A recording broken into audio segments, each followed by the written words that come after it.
Good afternoon, everyone, and welcome to my presentation on the topic of intermediate mistakes in Magic the Gathering, a guide with illustrative scenarios. These are mistakes that I often see from intermediate level players that I have played against online or in person. By intermediate players, I mean players who are better than beginners but are still in the habit of making certain mistakes, often as an overcorrection for mistakes that they made when they were beginners. The purpose of this guide is to highlight these mistakes so that you know why and how to avoid them. Without further delay, let's examine the first such mistake. One mistake I often see from intermediate players is overvaluing material at the expense of tempo. The balance of material and tempo is a key component of many games such as chess, where trading a rook for a bishop is a loss of material, but retreating that rook and losing control of the board's center is a loss of tempo. In Magic, material is often referred to as card advantage, while tempo is often referred to as mana efficiency. New players often recklessly spend material in unfavorable trades and later find themselves in situations where they have nothing and their opponent has a lot without understanding how they got there.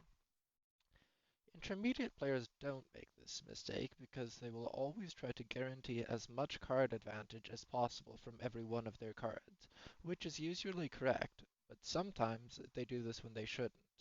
You'll shortly see one such case.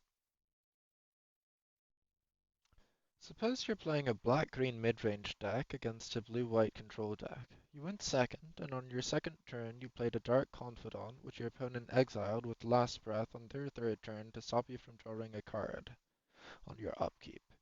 It's now your third turn, and you've just played your third land. Your hand contains Solemn Simulacrum, Sorin the Mirthless, Tireless Tracker, and three more lands. You'd prefer to wait until your fourth turn to play a Tireless Tracker so that you can immediately play a land and guarantee at least one clue token before they have a chance to kill it. But if you do that, you won't advance your board because you lack any other castable threat. What should you do? Your first option is not to cast anything on your third turn in hopes of making sure to get at least one clue token from your Tireless Tracker later. If you choose not to play anything, the following course is a likely one for the remainder of the game. On your opponent's fourth turn, they play a land and cast Jace Architect of Thought. Because you didn't play a creature on turn 3, your opponent got an opportunity to safely deploy their Planeswalker without fear of it being attacked. They use Jace's second ability and reveal Sphinx's Revelation, another Jace, and Dissolve. You put the Revelation alone in one pile and they take the Jace and the Dissolve. Your opponent has an unthreatened Planeswalker that has already given them 2 extra cards, which is quite bad for you. However, you still have a Sorin and a Tireless Tracker, which are both powerful threats, so you decide to keep playing. It's your fourth turn. By now, Tireless Tracker and a clue no longer seem strong enough to give you a chance to catch up in this game. So, you opt to play Sorin and make a Vampire token, thereby gaining a creature and a card advantage engine. You pass. On their fifth turn, your opponent spends the rest of Jace's loyalty to reveal Last Breath, a land, and a Memory Deluge. Seeing as you know they have another Jace in their hand, you've given up on hoping that they ever run out of cards, so you put the Last Breath in a pile alone. They take the Deluge and the Fountain. Then they play the Detention Sphere on your Sorin, which was the card you were worried that they'd play on your Tireless Tracker on turn 3. Your Planeswalker is gone, and Jace gave your opponent 4 extra cards. But you still have a chance to get some clues with the Tireless Tracker, so you take one more turn. Unfortunately for you, they have a No More Lies, which they can cast with the remaining 2 mana to counter your Tireless Tracker, so you won't be getting a clue after all. While you do have a Vampire token to attack them this turn, that is unlikely to be enough to win. Since you know that they have 2 exceptional card draw spells in their hand, that is Jace and Memory Deluge, and a Dissolve for your next Tireless Tracker, you forfeit the game.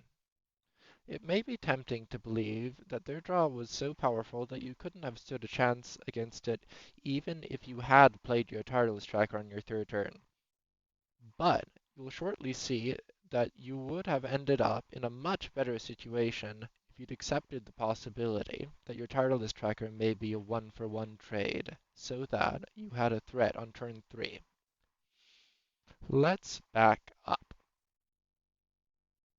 In case you forgot, the starting situation is that you have 3 lands in play and a Tireless Tracker is your only castable spell.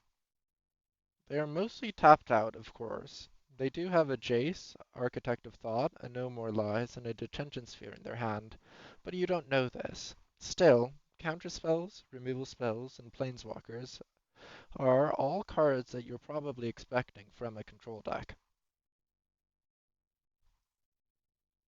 This time, let's suppose you play the Tireless Tracker on turn 3 so that you have a threat in play, even though they may kill it on their next turn to stop you from getting any clues with it. On their fourth turn, they do, in fact, exile your Tireless Tracker with Detention Sphere to stop you from gaining material, which is a shame. However, now they are once again mostly tapped out since they have few or no 1-mana spells in their deck, and this time they weren't able to deploy safely their Planeswalker. While they could have cast Jace instead of Detention Sphere, they would have had to use its first ability if they wanted it to survive for their next turn, which means they wouldn't draw any cards. And if they had done that, you'd have gotten your Tireless Tracker clue. So they had to kill it this turn to stop you from getting value. Since they spent their fourth turn exiling your Tireless Tracker with Detention Sphere, you are free to cast Sorin the Mirthless on your turn so that this time you will be the one with an uncontested Planeswalker. What's more, they just spent their card that could have answered it on your Tireless Tracker. Since you have an uncontested Planeswalker that will be drawing cards and making tokens every turn for the foreseeable future, you are a favorite to win this game depending on the way it plays out. I hope this example has illustrated why it is sometimes worth it to use your mana to cast a spell instead of holding it hoping to eke out material advantage later. Of course, there are other times when it is preferable to prioritize card advantage even if it makes your start slower, but the key is to use your judgment to determine what's best in each situation, and I often see intermediate players erring too much on the side of material. While balancing material and tempo advantage is something that must be judged on a case-by-case basis, the next mistake is always a mistake. The mistake in question is using non-renewable mana sources on your opponent's end step. By non-renewable, I mean treasures and other mana sources that sacrifice themselves and thus won't untap the turn after they're used, the way most lands do, or activated abilities from lands like Wasteland. Most intermediate players don't realize that using treasures on an opponent's end step is a mistake because it usually doesn't matter. However, I will shortly show you a scenario in which it does matter, but first let's discuss the differing reasons that expert and intermediate players have for casting spells on the opponent's end step. Intermediate players, such as the gentleman pictured above the 50th percentile of this bell curve, always cast spells on their opponent's end step because that's what they see expert players doing, without understanding why expert players do it. Expert players usually cast spells on their opponent's end step because they want to wait for the point in time where they have maximum information when making their decision, without wasting mana from lands that are about to untap. Usually, that point in time is the opponent's end step. However, if the mana sources that would be spent on that spell are treasures or other non-renewables, you won't lose any mana by waiting until your turn, which is when you'll have maximum information, since you will get to see what you draw. Now, let's examine an example of why this mistake can matter. This example also involves Tireless Tracker. Suppose you and your opponent are both playing red-green mid-range decks. You went first, and on your second turn, you cast Ragavan with Dash to get a treasure. Your opponent did not play anything in the first 2 turns. On your third turn, you play a Tireless Tracker. They do the same on their third turn, and it is now their third end step. You're fairly confident that you want to kill their tracker before they can get a land from it, and you have a Lightning Bolt. Should you cast the Lightning Bolt on the Tireless Tracker on their end step? No. There's no way you can lose out on anything by waiting to see what you draw, but suppose you haven't watched this video, so you spend the treasure to cast Lightning Bolt on their end step. Here's an example of how that could go awry. Supposing you cast the Lightning Bolt with the treasure before your turn, you then untap and draw a Flame Tongue Kavu. Unfortunately, there's nothing to kill with it, so you aren't able to get it into play. Of course, you are still ahead here, and dashing Ragavan and then using a clue if you don't exile anything good from Ragavan is a perfectly fine course of action. But you would still be able to do that if you had waited until your turn to cast the bolt and still had the treasure. By waiting to see what you draw, you give yourself the opportunity to get a tempo positive 2-for-1 with your Flame Tongue Kavu, leaving you massively ahead on board and still with a treasure and a lightning bolt in your hand, as shown here. Again, if you wanted to bolt the tracker and dash Ragavan, you could still do it during your turn without losing anything, since you will still have your treasure, but waiting gives you more options. The last mistake I'm going to discuss in this video has not to do with playing Magic, but with drafting. That mistake is the tendency of intermediate players to overvalue multicolored cards in Limited. I'm not saying that you should never take a multicolored card from your first pack as your first pick. In fact, at the time of recording this video, I did take a multicolored card first pick earlier tonight. But that you should evaluate them with a grain of salt because you are less likely to end up playing them. For the record, I did not end up playing my first pick tonight. Suppose you're drafting Tarkir Dragonstorm. You open your first pack and see Tival, Arbiter of Virtue, Shocking Sharpshooter, Sibzig Appraiser, and Stormplane Detainment. There are, of course, other cards in the pack, but these are the best.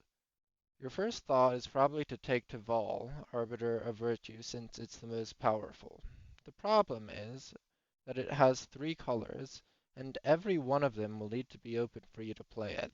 Meanwhile, the other 3 cards are some of the best single-colored cards in the set, and will only need 1 color to be open to be playable. If I were drafting, I would take the Stormplane Detainment, but a good argument can be made for either of the others as well. Another advantage of taking monocolored cards earlier in the draft is that it gives you more flexibility in what multicolored cards you can take later. Suppose in Pack 2 you get something like Shiko, Paragon of the Way, or Zergo, Thunder's Decree. These are even better multicolored bombs than Tival and are playable with 2 of the 3 monocolored cards discussed previously in the case of Zergo, or with all 3 of them in the case of Shiko. Thank you for watching my presentation, and I hope you've learned from it. If you have any questions about any of the advice given here, feel free to leave a comment. Otherwise, please don't ever use treasures on your opponent's end step again. Thank you very much. Bye.